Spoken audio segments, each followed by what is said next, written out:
Everyone dreams about living an uncommon life, but how we define that dream is very different for each of us. And for most, it's a lifelong pursuit. Welcome to the Uncommon Life Project podcast. We're going to introduce you to people who are living that life or enjoying the journey to get there. We're going to also give you some tools, tricks, and tips for starting or accelerating your own efforts to live an uncommon life, a life worth celebrating and savoring. Please welcome your hosts, Bryan Dewhurst and Phillip Ramsey. Hello and welcome everybody to another episode of the Uncommon Life Project, where I am your host, Phillip Ramsey. And I am Bryan Dewhurst.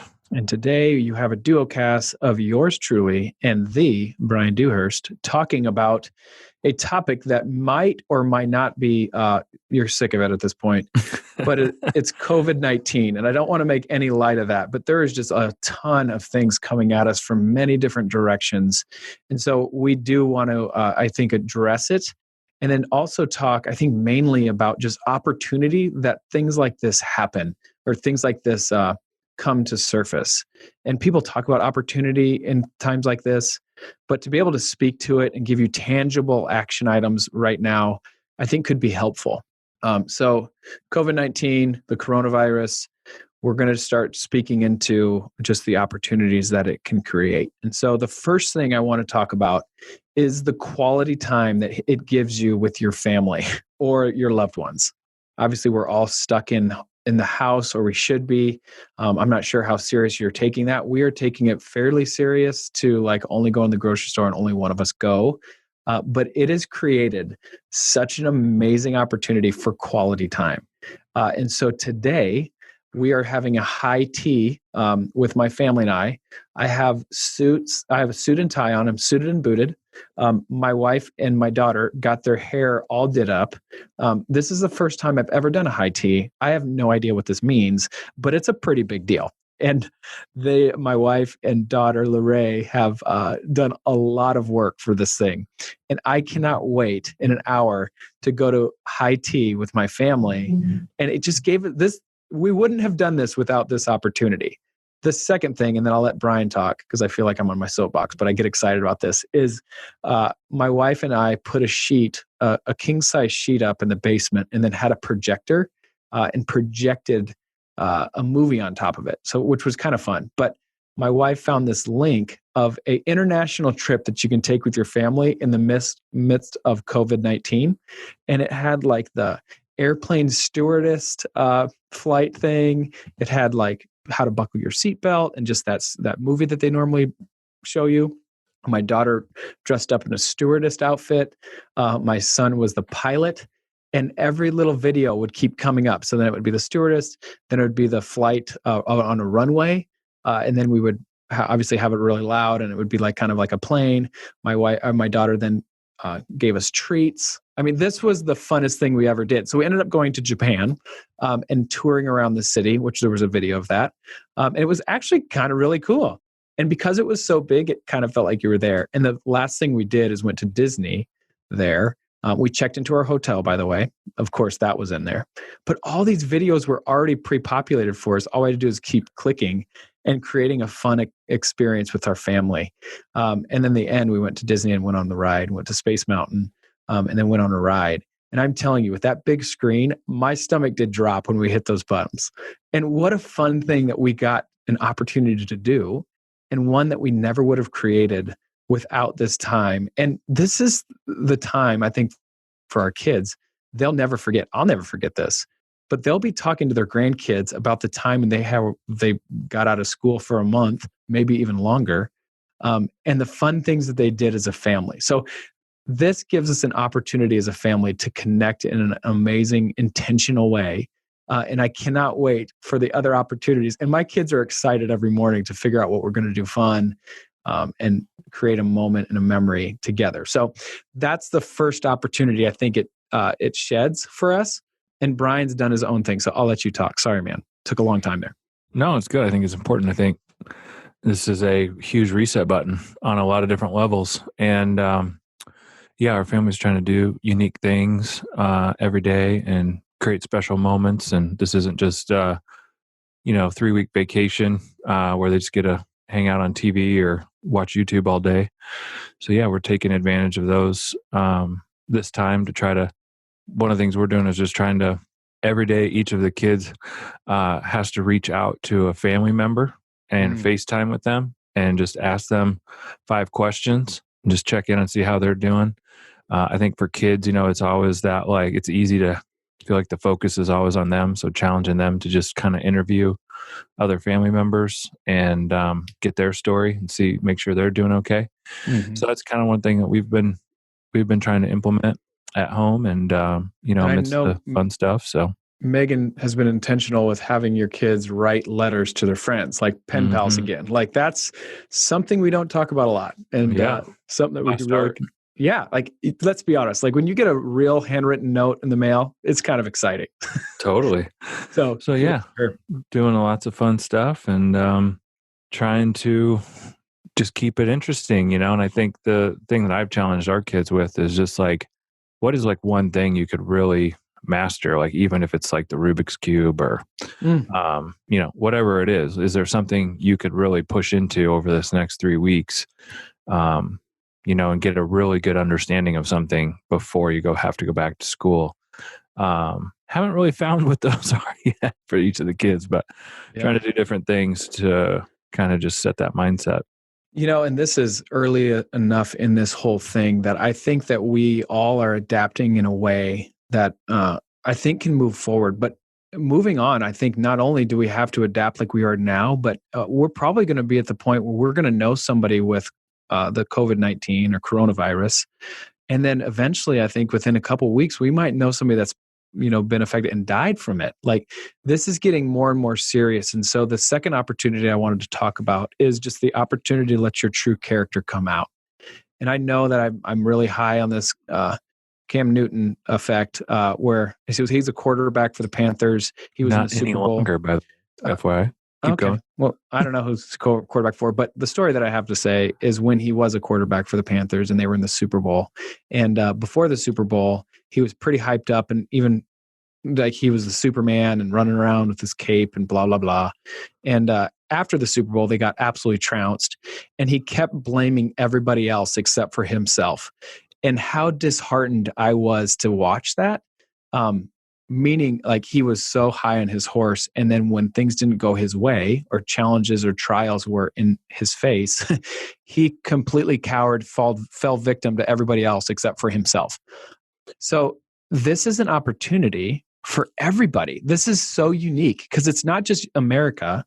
I mean, this is the whole world is dealing with this thing in an amazing way, or it can be something that's catastrophic, but it is a true character revealer to the max of how do you handle stress? How do you handle other people with stress? But what an amazing opportunity to be able to at least gut check yourself on how are you responding right now and know that it's probably going to get worse. And what is your initial response? Is it to hunker down or is it to continue, like Bryan said, reach out to people, make sure people are staying connected? What is your response? It's a great revealer of that. Yeah, for sure. And I don't know if I have much to add to that. You kind of nailed the character side. And I think when you look back historically, a lot of inventions and a lot of ideas and a lot of businesses are formed out of these types of moments in history. And so I think you're going to see a tectonic shift in business, communication, the way things are done after this, especially the more prolonged it is. I mean, we're pretty early into it here towards the end of March 2020 as we shoot this, but it'll be interesting to see the tail effect of this. The Great Depression went on. Really, that was like a lost decade, the Great Depression with World War II and all of that economic kind of disaster that started in 1929. But it took about 10 to 14 years for if you judge it based on the stock market, to come back above where it was. But yeah, it's going to be super interesting because now with technology, I mean, a lot of things are still possible technologically, of not leaving your home. And so I think it's going to challenge a lot of paradigms, a lot of businesses, and a lot of models. Well, you even talk about the college model, like right now, of like, woo, they're getting challenged real bad. Yeah. I mean, I've often thought, minus this event, I didn't think college and university life would be the same in 20 years. I think this is going to accelerate that shift. And especially when you look at the cost of it, and, we're helping people plan for their children's college, that type of thing. And the money that it's costing just to get a basic university level state education now is a little crazy. And so I think it's just going to be super interesting to watch. And I just heard recently, like in the last couple of days, that Iowa State is looking at, some of their dorms, some of their older dorms, of whether they're even going to keep those or not moving forward because of this and because of enrollments and things of where they're at as a university level. So it's just going to be interesting to see how it plays out in terms of real estate too, commercial real estate. I think one of the guys that I follow, I'm not going to try to pronounce his name because it's really interesting, but I follow him on Twitter and I just can't get enough of what he's creating. He was basically the second person to be employed by Pinterest and basically helped build Pinterest. And then he left and started a company called Gumroad, which most of you may have never heard of, but it's one of the fastest growing companies in the world. And their entire workforce is all over the globe, and they have no meetings, and there's like no offices, and they all work from home, and they make it work. And he's just like, this is the future. And I've kind of started saying this as a piggyback off some of the things he said, but I think you're going to see the new employee benefit is going to be time and flexibility, and not 401k match or health insurance. It's going to be time and flexibility. And so I think we're just going to continue to see these ramifications. And you look at not the baby boomer generation, but the Great Depression generation, our grandparents, and how they were just really tight with their money, really fear-based mindset. I'm not putting that down because they went through, World War II and the Great Depression. They lived through that, and it really impacted the way they handled money, the way they looked at starting a business, all those different things. And I think it's going to be interesting to see the ramifications are as a society in terms of the kind of these generational studies that people do, and the impacts of this. And babies. Opportunities to make babies. I'm just saying. It wasn't on my list, but I'm just Thank you, Dr. Oz. Did he say that? Oh my goodness. Well, no, right if he did. Dr. Oz just said one of the best ways to handle stress if you're married is to have sex. So. That's great. Anyway, I bet you just wait. Mark my words. 9 months, 10 months from now, it's going to happen. So anyway. So I heard this joke. We don't do jokes very often. I'm not the best joke teller, so I might butcher this one. But this girl went up to her dad and she said, "Hey, Dad, why is a sissy named Paris?" And he goes, "Oh, well, your mom and I conceived her in Paris." And she goes, "Oh, okay." And then he goes, "Yeah, go back to your room, Corona." Yep. So that wasn't part of it. That's a bonus point there. Okay. I don't know what we're point C, maybe. I don't know if we're on 3, but it gives us an opportunity to have grace with one another.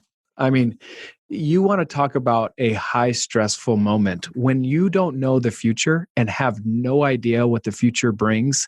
How much stress and tension is on everybody right now? Everybody. I don't care if your business is thriving or dying. Like, there is stress because of the unknown. And I want the listeners to be challenged to have grace with other people right now, because who knows what they're going through. And Bryan and I had a situation in our business where one of our bigger carriers or bigger products that we just did something drastic. And when you really look at the lay of the land, it was with a life insurance company, and low interest rates environments are really smoking like insurance companies, as well as high death rates. And that's exactly what we're facing right now. And because of that, the grace that we had of like, okay, we understand where you're coming from and we're going to adjust accordingly, instead of like puffing up our chest and going after them. We just said, listen, we understand things like this happen. And so we changed our business model because of it. Wasn't ideal, not the time to be changing a lot of business models, but it gives us all an opportunity to have a grace on even more individual places and individual people but it's a great opportunity to be challenged, to have grace with people. Definitely. Okay. I'll let you have one of your points because I have a lot. Well, you can keep going. I think looking at the COVID-19, there people are saying this is our generation's Great Depression, and hopefully we can get a vaccine or treatments. I'm not a medical person, so I don't want to use these words, but basically we can get a handle on this thing where it doesn't come back. But I think it's just a matter of how long this thing plays out and the impacts that it's going to have, and the changes it's going to force businesses to make. Let's talk about some of those changes. I think that's important. Well, I look at it like, companies that were going to go build a huge commercial space to house all their employees. Mm-hmm. If you've had people working autonomously from home because you were forced into that, call centers, we call lots of different companies on a weekly basis to check things, get status on things.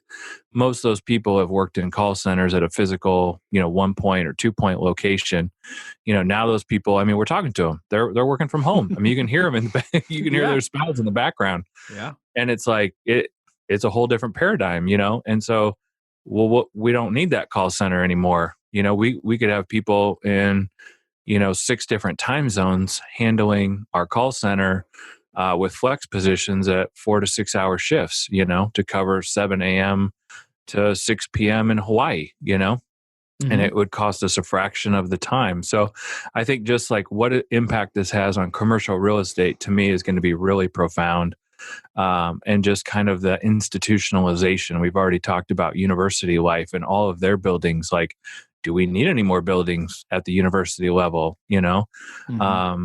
And just those types of things. And I think you look at in the early 1900s, it's like 80 to 90% of people were self-employed. Because people are still moving over here, coming off. I've been told that coming off the boat is like a derogatory term, but immigrating from another country to America and starting businesses and moving west, all those different things. And now it's like less than 10%. And I think you're going to see a massive shift back towards being self-employed and kind of controlling your own destiny, contracting with companies to do work, not taking their benefits because you want the flexibility and cash flow to design your life the way you want. I think that you're going to see a massive resurgence in that out of this. So just those types of things are the things that I'm looking at, thinking about, and then what investment themes are going to play well off of that out of this recession. Potentially recession, the market judges a recession when the stock market goes down by more than 20%. Or GDP goes down by a certain percentage, and we're basically there. So I don't think it's any mystery that this is going to change things economically. So, I think that whole message, it bodes well because people are like getting uprooted quickly, which they thought that they had a very secure job. And it just falls really in line with our core values is what is it that God intended you to do? And let's start focusing in on that. And could this be the opportunity? For me, it was getting fired from my pharmaceutical job. It was an opportunity for me to rewrite the next stage of my life. And it took me getting fired. It was the best thing that happened to me. And you hear this time and time again. Could this be the best thing that could happen to you? And from a business perspective, I think it gives us an opportunity to show the world what we're all about, to give an opportunity to show our core values as a business, have grace with others, blah, blah, blah. But like, here's the 2 stories you have. You have a company that starts laying off people quickly. And starts figuring out how to like protect themselves quickly versus seeing how they can help other people. And I read this story of a commercial property owner that reached out to his tenants and said, hey, for this next month, I don't want you to pay me my rent. I want you to pay your employees their salary. And I thought, that's what I'm talking about. Like, I want to hang out with that guy because he understands when things get really crazy, the best thing to do is maybe serve other people, have grace with other people, and understand how to help others. And to me, I don't know how much money he quote unquote lost, but in my mind, I'd be like, I want that guy on my team. And anyway, so if you're hearing this or listening to this and you're that guy, let's get you on the show because that's the kind of people that we need to be as uncommon, I would say, listeners, uncommon people, but it is not common when people do something like that because it's thinking about other people's wants and values and needs before your own. And this gives us an opportunity as a business to show that. So that's, I think, an opportunity for businesses at this point. It's also an opportunity to be personal with your employees. And so, is this a time where you reach out to your employees and give them a raise? I don't know. I'm throwing out very uncommon things because other people are not doing that. And maybe you can't do that, or maybe it doesn't. It's just, these are some things it gives us opportunities to pause and think through. Here's another thing that I think is really interesting. Because this whole thing is shaking people and businesses up, it gives you an opportunity to change directions on things that aren't working well. And whether or not it's right or wrong, like if you feel like, or there was a decision that you were like, hey, I want to do that, but it's hard for me to sever that relationship for whatever reason, that's basically talking to myself. It gives you a time to do that. And people will understand, as hard as it is, understanding like, hey, we can't do this anymore. It just doesn't fit in the budget of the new budget that we're doing. So it gives you an opportunity to do that. And people are having more and more grace than just out of the blue saying, hey, we're not going to do that anymore. This really does give you an opportunity to change some directions that you're currently going if you don't like where you're going. Does that make sense? Totally. And I think one of the things that an exercise I've done in the past, and I think this is a great time to do it, is just writing down how many hats that you wear or how many roles that you have, father, husband, friend, business owner, business partner, employer. I don't know if it's like pickleball league guy, spike ball, fantasy football, all these different things that we take on. I think especially as Americans, and I think it's a great time to like write down on a piece of paper of like, pre-COVID-19 and post-COVID-19, and using this as a point to say no to something when things start back up. And maybe, this is a point of starting something in the midst of all of this because you're at just a clarity point in life. So I think that's really, really good advice. So I think that at the end of the day, I hope this is giving people and our listeners some opportunities to think about that you can capitalize instead of just like, oh, this is a great opportunity to do something. Well, what are you going to do? Like, hopefully these are tangible. And then honestly, like for me, and obviously we like the word uncommon, but it's an opportunity to let your uncommon fly. Like it's an opportunity for people to see the real you and be excited about what they see. And even yourself, if you are seeing and revealing some things in your life of panic, anxiety, and worry, it's a time and opportunity to be able to surround yourself with a community and address some of those things so you can be an impact to others. And isn't that really all what it's about? For me, and I know Bryan, in our business, it's about serving other people in this time and all the time. So like, it's kind of the same for us, but it's an opportunity for us to really sit down with somebody, understand who they are and how to align their cash flow and money to that end so that they can live a more fulfilled life. And this opportunity is an amazing opportunity, one that I get really excited about because there's so much unrest and unknown in the future. But we do have a rock that we can look to, and we do have an opportunity to be able to be those people that people look up to and get excited about. I want to be around that guy more or that woman more. And so that's I don't know, that COVID-19 or just who we should be. I don't know if it all just kind of blends together, but that's my thoughts on COVID-19, the coronavirus. Ryan, what are your kind of closing thoughts?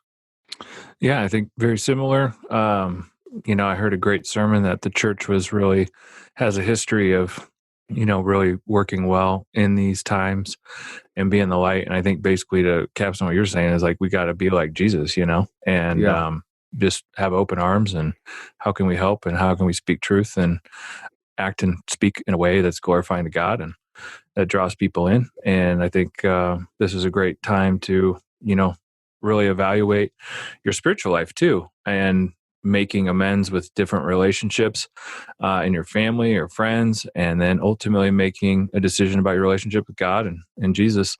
Mm-hmm. And so, what a better time than now? Totally. And if you ever want to talk through or you are struggling, give us that 15 minutes free consultation. Reach out to Haley at uncommonwealth.com. Schedule that. We'd love to connect with you. Just, I'd say encourage you. Yeah. And just, let's thrive in this time. But that's who we are. And we're excited. We're not changing anything. And so we hope that this is something that will encourage you and it'll let you get an opportunity to look at life a little different. And because there's just so many opportunities to do that. But I'm signing off for now. I got a high tea to go to, and I'm pretty excited about it. Making it rain. I'll put some pictures up on my Facebook. And I feel like high tea is like you got to have an umbrella, like one of those fancy umbrellas, not like a rain umbrella. Oh, I know. And I think there's hats involved. I don't know. But I'll put some pictures up on my Facebook. And anyway, thanks for listening. You've been listening to the Uncommon Wealth. What is it? Uncommon Life Project? What is happening? And we're advisors with the Uncommon Wealth Partners. That's it. And so thanks for listening. And thanks for being gracious with us in this time. And the market's down, obviously. And all of our clients got called specifically about that, knowing that we are watching their accounts. And so that feels good to be kind of uncommon in this space too. And so, Bryan, you can sign off and let's get it out. Yeah, you've been listening to Uncommon Life Project. I've been your host, Bryan Dewhurst. And Phillip Ramsey. Continue to be uncommon, everyone, and stay safe. Thanks. Bye. That's all for this episode of the Uncommon Life Project, brought to you by Uncommon Wealth Partners. Be sure to visit uncommonwealth.com to learn more about our services. Don't miss an episode as we introduce you to inspiring people who are actively pursuing an uncommon life.